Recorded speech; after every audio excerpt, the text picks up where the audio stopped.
Exile to Hell by Isaac Asimov. Originally published in the May 1968 issue of Analog Science Fiction magazine, republished in multiple anthologies including The Far Out People in 1971, Chess in Literature in 1975, and 100 Great Science Fiction Short Stories in 1978. Appearances in collections of the author's stories include By Jupiter and Other Stories in 1975, the Asimov Chronicles, 50 Years of Isaac Asimov in 1989, and The Complete Stories, Volume 2 in 1992. Read by Darrell T. Smith II for my channel, Quasar Spectra. Exile to Hell. The Russians, said Dowling in his precise voice, used to send prisoners to Siberia in the days before space travel had become common.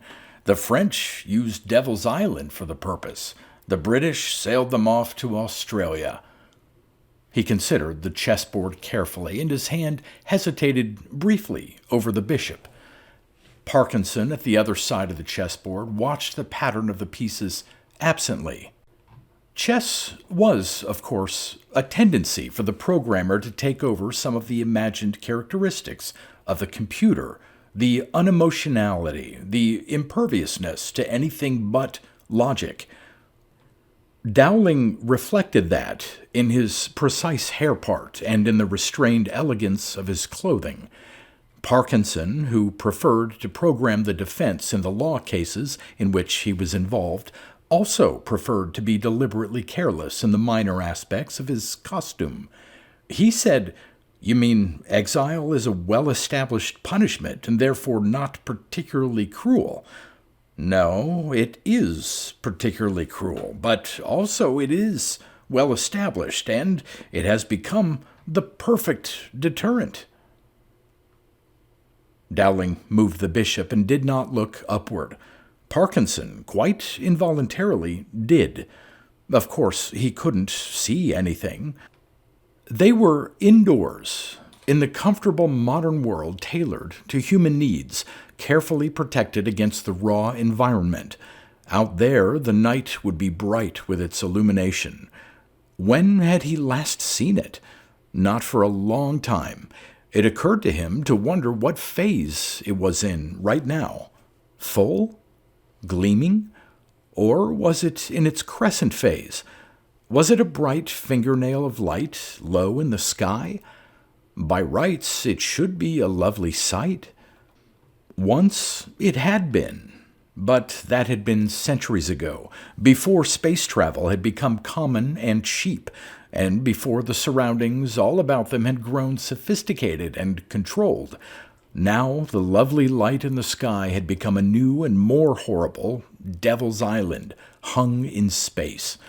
No one even used its name any longer, out of sheer distaste. It was it, or it was less than that, just a silent upward movement of the head. Parkinson said, "You might have allowed me to program the case against exile generally." "Why? It couldn't have affected the result." "Not this one, Dowling, but it might have affected future cases. Future punishments might be commuted to the death sentence." "For someone guilty of equipment damage? You're dreaming. It was an act of blind anger. There was intent to harm a human being, granted, but there was no intent to harm equipment." "Nothing. It means nothing.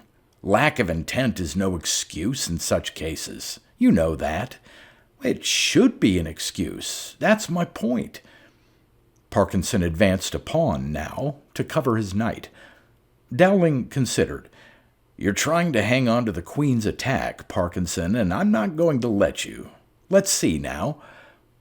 And while he pondered, he said, "These are not primitive times, Parkinson. We live in a crowded world with no margin for error. As small a thing as a blown-out consistor could endanger a sizable fraction of our population. When anger endangers and subverts a power line, it's a serious thing. I don't question that. You seemed to be doing so when you were constructing the defense program. I was not. Look, when Jenkins' laser beam cut through the field warp, I myself was as close to death as anyone. A quarter hour's additional delay would have meant my end, too, and I'm completely aware of that. My point is only that exile is not the proper punishment. He tapped his finger on the chessboard for emphasis, and Dowling caught the queen before it went over. Adjusting, not moving, he mumbled. Dowling's eyes went from piece to piece, and he continued to hesitate. You're wrong, Parkinson. It is the proper punishment. Look, we all feel our absolute dependence on a complicated and rather fragile technology. A breakdown might kill us all, and it doesn't matter whether the breakdown is deliberate, accidental, or caused by incompetence. Human beings demand the maximum punishment for any such deed as the only way they can feel secure. Mere death is not sufficient deterrent. Yes, it is. No one wants to die. They want to live in exile up there, even less. That's why we've only had one such case in the last 10 years, and only one exile. There. Do something about that. And Dowling nudged his queen's rook one space to the right. A light flashed. Parkinson was on his feet at once. The programming is finished. The computer will have its verdict now. Dowling looked up phlegmatically. You've no doubt about what that verdict will be, have you? Keep the board standing. We'll finish afterward. Parkinson was quite certain he would lack the heart to continue the game. He hurried down the corridor to the courtroom, light and quick on his feet as always. Shortly after he and Dowling had entered, the judge took his seat, and then in came Jenkins, flanked by 2 guards. Jenkins looked haggard but stoical. Ever since the blind rage had overcome him and he had accidentally thrown a sector into unpowered darkness while striking out at a fellow worker, he must have known the inevitable consequence of this worst of all crimes. It helps to have no illusions. Parkinson was not stoical. He dared not look squarely at Jenkins. He could not have done so without wondering painfully as to what might be going through Jenkins' mind at that moment.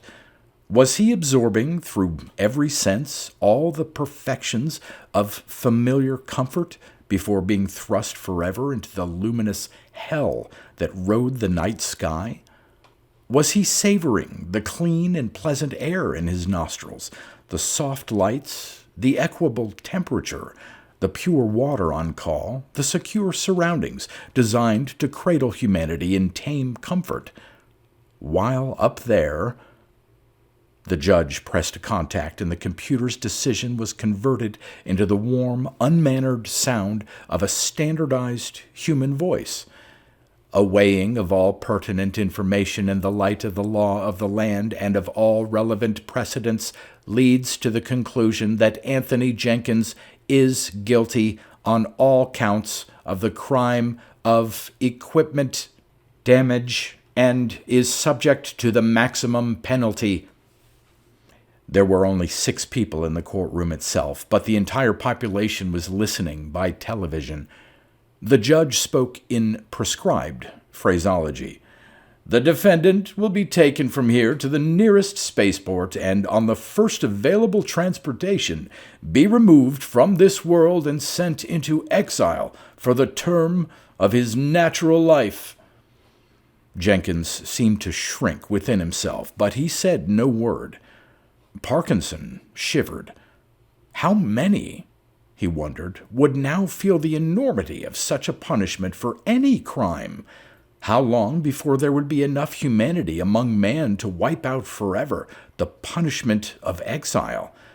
Could anyone really think of Jenkins up there in space without flinching? Could they think and endure the thought of a fellow man thrown for all his life among the strange, unfriendly, vicious population of a world of unbearable heat by day and frigid cold by night, of a world where the sky was a harsh blue and the ground a harsher, clashing green, where the dusty air moved raucously and the viscous sea heaved eternally. And the gravity, that heavy, heavy, heavy eternal pull. Who could bear the horror of condemning someone, for whatever reason, to leave the friendly home of the moon for that hell in the sky, the earth?